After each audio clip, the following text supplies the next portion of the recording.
Well, good afternoon and welcome back to my garden in Queensland, Australia. How are you all today? I'm absolutely fabulous. Of course, because you've found me in my happy place, and that is in amongst all of the roses.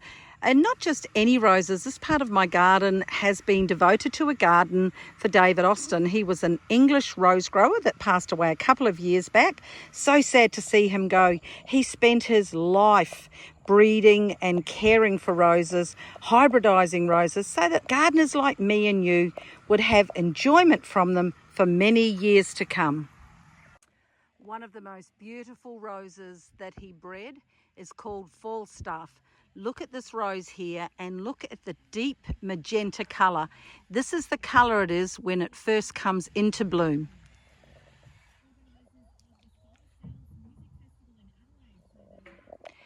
And then when it's actually been out in bloom for a couple of days, it turns into a more pink.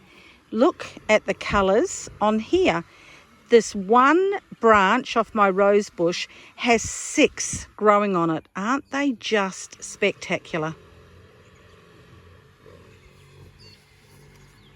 Isn't it amazing that we can breed these things, that somebody like David Austin was able to do this? Some of the colours of the roses that he's bred are just gorgeous. So Falstaff is a rose that will grow to about 1.6 metres.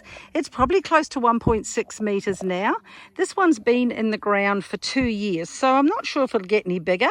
Often in my garden, because of the fabulous soil that we have, my roses tend to get a lot bigger than they might normally get in other people's gardens. So we will see. Down low there, it's got its little piece of PVC tubing, as you can see. I water into there to make sure that the water goes into the base of the rose. Everything is covered in a mulch here. So that's every single rose that I have is exactly the same with that mulch around the base.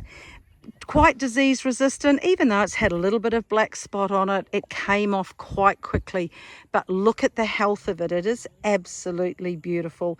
So let me show you that colour again and think about whether this colour would work in your garden.